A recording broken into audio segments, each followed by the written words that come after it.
Le Nouveau Testament rapporte que Paul a entrepris 3 voyages missionnaires pour répandre le message du Christ en Asie mineure et en Europe.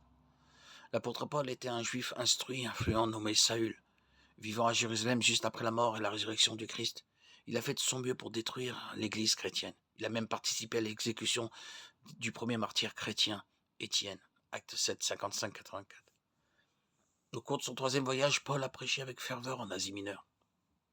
Dieu a confirmé son message par des miracles. Acte 20, 7, 12 raconte que Paul a prêché à Troas, un sermon exceptionnellement long. Un jeune homme assis sur le rebord d'une fenêtre à l'étage s'est endormi et est tombé par la fenêtre. On le pensait mort, mais Paul l'a réanimé. Vers la fin de son 3e voyage missionnaire, Paul savait qu'il serait bientôt emprisonné et probablement tué. Ces dernières paroles à l'église d'Éphèse montrent sa dévotion à Christ. Vous savez vous-même de quelle manière, depuis le premier jour où je suis entré en Asie, je me suis toujours comporté avec vous, servant le Seigneur en toute humilité, au milieu des larmes et au milieu des épreuves que me suscitaient les embûches des Juifs. Je n'ai point craint de vous prêcher tout ce qui était utile, de vous enseigner publiquement, et dans les maisons annonçant aux Juifs et aux Grecs la repentance envers Dieu et la foi en notre Seigneur Jésus-Christ. Et maintenant, lié par l'Esprit, je pars pour Jérusalem sans savoir ce qui m'y arrivera.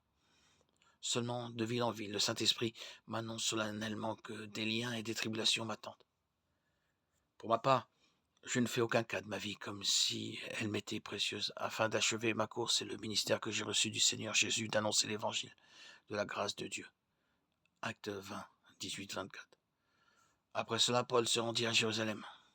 Le but de tous les voyages missionnaires de Paul était le même, proclamer la grâce de Dieu en pardonnant les péchés par le Christ. Dieu s'est servi du ministère de Paul pour apporter l'Évangile aux païens et établir l'Église. Les lettres de Paul aux églises rapportées dans le Nouveau Testament soutiennent toujours la vie et la doctrine de l'Église, bien que les voyages missionnaires de Paul l'aient amené à tout sacrifier. Ils en valaient la peine. Philippiens 3, 7, 11.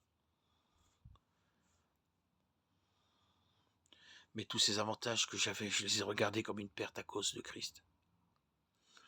En route vers Damas pour trouver et emprisonner d'autres chrétiens, Paul a rencontré le Seigneur. Il s'est repenti, se tournant avec foi vers Jésus-Christ. Après cette expérience, il a tenté de persuader les Juifs et les chrétiens de sa conversion qui allait changer leur vie. Beaucoup ont douté de lui et l'ont évité. Cependant, des chrétiens comme Barnabas l'ont accepté et l'ont défendu.